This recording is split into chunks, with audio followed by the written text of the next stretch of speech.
बिस्मिल्लाहिर्रहमानिर्रहीम। Welcome to medical word by A. आज का हमारा टॉपिक है एग्रेनिया। जैसे कि यहाँ आप देख सकते हैं ये यूट्रस है और ये जो है अल्ट्रासाउंड पे हम इसे डिटेक्ट कर रहे हैं। ये फीटल हार्ट रेट जो है हमें नज़र आ रहा है और जो है फर्स्ट ट्राइमेस्टर में जो है हम बेबी की क्राउन रम्प लेंथ जो है वो मेजर करते हैं। 11 वीक तक हम उसकी जो है वो क्राउन रम्प लेंथ जो है वो मेजर करते हैं कि बेबी की लेंथ क्या है।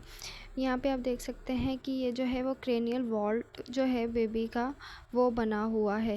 एक्रेनिया किस वजह से होता है कि इसमें जो फेलियर हो जाती है मेसेनकाइमल सेल्स की, जो कि माइग्रेट करते हैं और कवर करते हैं न्यूरल टिश्यूज़ को, जिसकी वजह से एक्रेनिया जो है वो बच्चों में पाया जाता है। और जो एक्रेनिया में है वो क्रेनियल वॉल जो है वो एब्सेंट होता है। यहाँ पे जैसे कि आप देख सकते हैं ब्रेन के जो टिश्यूज़ हैं वो नज़र आ रहे हैं। एक्रेनिया जो है वो रेयर कंडीशन है, कंजेनिटल डिसऑर्डर है जो कि अकर होता है फीटस में।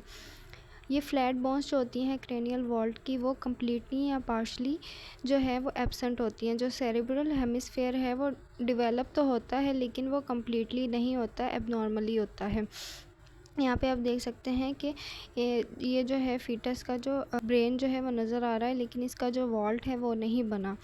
एक्रेनिया जो है वो स्टिल बॉर्न बेबीज़ होते हैं और 75% जो है वो केसेस में, लेकिन जो न्यू बॉर्न्स होते हैं उनका सर्वाइवल रेट जो है कुछ दिन या कुछ घंटे या कुछ वीक्स तक होता है। जैसे कि यहाँ पे आप देख सकते हैं नॉर्मल क्रेनियल ऑसिफिकेशंस हो रही है, एब्सेंट कैलिवेरियम हो रही है और यहाँ पे जो है 12 से 30 वीक्स गेस्टेशन में हम इसे डिटेक्ट कर रहे हैं। अर्ली डिटेक्शन जो है वो हेल्पफुल होती है ताकि काफ़ी पेशेंट्स जो है वो मिस्ड अबॉर्शन करवा लें, क्योंकि जो बेबी है उसकी फीटस की जो है वो डेथ हो जाती है। अगर वो बॉर्न भी हो तो वो कुछ घंटे, डेज़ या फिर कुछ वीक ही ज़िंदा रह सकता है। इस वजह से ही सजेस्ट यही करते हैं। जैसे कि यहाँ पे आप देख सकते हैं कि अल्ट्रासाउंड पे हम देख सकते हैं प्रेजेंस है ब्रेन टिश्यू विदाउट द कैलवेरियम। जो ब्रेन बोन है वो एब्सेंट है, वो के जो कि हमें नहीं नज़र आती अल्ट्रासाउंड पे, और जो ब्रेन है वो फ्लोटिंग करता हुआ नज़र आता है एमनियोटिक फ्लूइड में, फ्रीली फ्लोट कर रहा होता है।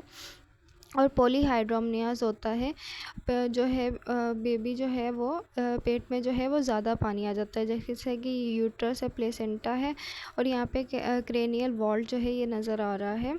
एब्सेंस ऑफ क्रेनियल वॉल्ट है, एक्सपोज्ड ब्रेन टिश्यूज़, जैसे कि यहाँ पे अल्ट्रासाउंड पे भी देख सकते हैं ये ऑर्बिट्स नज़र आते हैं, फेशियल बोन्स, और ब्रेन जो है वो फ्लोट करता हुआ नज़र आ रहा है। Thank you for watching. अगर आपको वीडियो अच्छी लगी तो लाइक, सब्सक्राइब एंड शेयर ज़रूर कीजिएगा।